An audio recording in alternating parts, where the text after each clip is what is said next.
I'm Chet, and I have a mental illness called bipolar disorder, a physical condition caused by an imbalance in brain chemicals. I'd like to share a little about this illness with you. I am not a mental health professional or an expert on mental health, but I have had it since I was a young child, so I have some insight into it. There is no need for you to dive under your chair, run and barricade yourself in the restroom, or race for the nearest exit. I am not going to harm you. The first thing many people think of when they hear mental illness is danger. But Rosalynn Carter, wife of former President Jimmy Carter, in her book, Within Our Reach, points out that only 2% of the violent acts committed in the United States are committed by the mentally ill, while more than 4 times as many violent acts are committed against us. When we are violent, our violence is often directed toward ourselves in suicide. Bipolar causes dramatic mood changes from depression to mania. There may be periods of normalcy between the two opposite phases, and sometimes both depression and mania are experienced simultaneously. Folks with bipolar have been known to be highly creative and to be excellent leaders.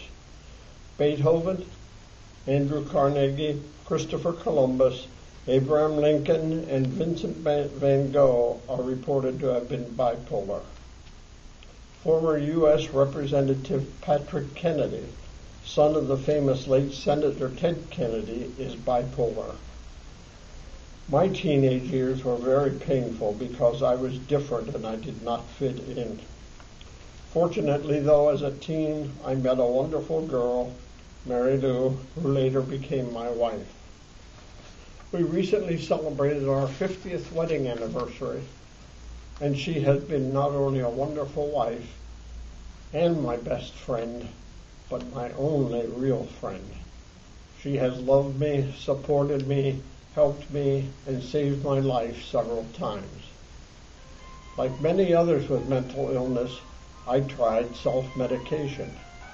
While I never used street drugs, I did abuse alcohol and would drink myself into a stupor to avoid the reality that was my life. I was very unpleasant, yelling, screaming, and cursing my way through the days. I managed to keep my job because I was very good at it. Mary Lou and my superiors at work continued to believe in me and to help me through my rough times. When I was depressed, I felt extremely sad, hopeless, and anxious. My self-esteem plummeted. I became indecisive. I had reduced concentration, and I withdrew socially.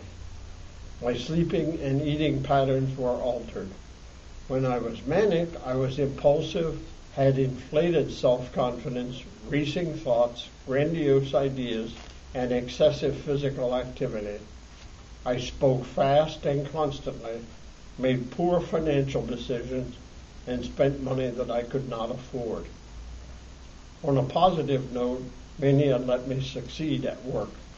I rose from a technical writing trainee to a well-paid senior technical writer, then to a supervisor, and then on to a manager.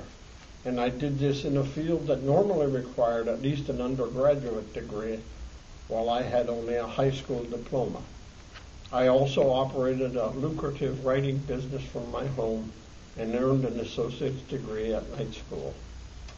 When I was 40 years old, I crashed, becoming irrational and delusional. Mary Lou insisted that I seek help, and I wisely followed her advice. I was diagnosed with bipolar. This diagnosis was a shock to me that produced mixed feelings. On one hand, I was really relieved to find there was a reason for the weird things that had gone on in my life. On the other hand, it was frightening to find that I was mentally ill. Treatments with medications were started immediately, and I was surprised and grateful for the fast relief that they brought. I found peace at last. The terrible turmoil stopped, and for the first time in my life, I was at ease with myself and others. My long nightmare had ended. Unfortunately, severe side effects made it impossible to continue these medications. Other medications replaced the original ones with varying degrees of success. I struggled for years taking different medications until bipolar finally caused me to retire on disability. About 2 years ago, I was given electroconvulsive therapy, ECT, or shock treatment. It has a bad reputation, some of which is deserved from its early use before it was refined to its present level of safety and effectiveness. I am sorry that I did not receive it earlier in my life, as it would have prevented many of my problems and made life much easier for those I love. For ECT treatment, I was hospitalized, anesthetized, and almost immediately went to sleep. When I awoke, I felt refreshed and at peace, although a little tired. After a brief recovery time, I resumed my life. After several more treatments and now taking a reduced dose of psychiatric medication, nearly all symptoms of bipolar have vanished. I now function well. I work part-time as a Walmart people reader, and I enjoy my work and my life. I am a facilitator for DBSA meetings, and I am on the board of directors of our local National Alliance for Mental Illness group.